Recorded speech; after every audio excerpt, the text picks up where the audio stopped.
conta dos problemas de saúde, a Polícia Federal decidiu adiar, evidentemente, o depoimento do ex-presidente Jair Bolsonaro sobre os itens encontrados em 2 cofres no Palácio do Alvorada neste ano. Estava marcado esse depoimento para terça-feira. Já o ex-assessor de Bolsonaro, Felipe Martins, vai ter que se explicar justamente ao STF uma suposta violação do uso de redes sociais. Os destaques agora do Igor Damasceno.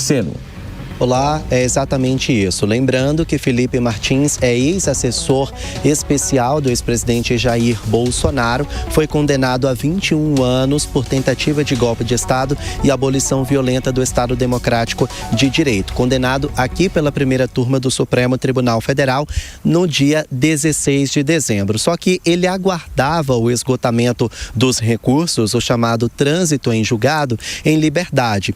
Só que no último sábado, o ministro Alexandre de Moraes decretou a prisão domiciliar dele e de outros 9 réus que já foram condenados, na verdade. Então, ele tem sido monitorado eletronicamente e não pode fazer uso das redes sociais. Vamos falar primeiro a respeito dessa prisão domiciliar. O que aconteceu é que na semana passada, um outro condenado na trama golpista, ex-diretor da Polícia Rodoviária Federal, Silvinei Vasquez, ele tentou fugir. Na verdade, ele chegou a fugir ali para o Paraguai, que é um país vizinho, e tentava entrar de maneira clandestina com documentos falsos em El Salvador. Só que ele foi pego pela polícia paraguaia, que avisou as autoridades brasileiras. Então, Silvinei Vasquez já está preso. Por causa dessa fuga dele e também de Alexandre Ramagem, também condenado pela trama golpista, Alexandre de Moraes entendeu que os outros condenados poderiam então oferecer algum risco de fuga.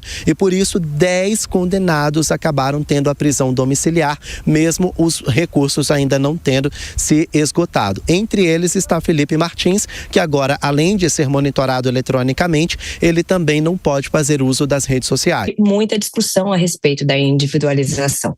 Eu entendo, como advogada, que quando a gente decreta a prisão de qualquer pessoa, e eu não estou nem tratando da trama golpista em específico, mas quando a gente decreta a prisão, a gente tem que ter verificado todos os requisitos, todos os elementos necessários à decretação daquela prisão no caso concreto. O que significa dizer que cada um destes condenados deveria ter uma análise pormenorizada da presença ou não dos requisitos necessários à decretação da prisão. Lembrando que nós não estamos falando ainda, neste momento, do cumprimento definitivo das penas que já foram impostas pelo STF, e sim como uma forma de cautela para evitar exatamente qualquer tipo de fuga.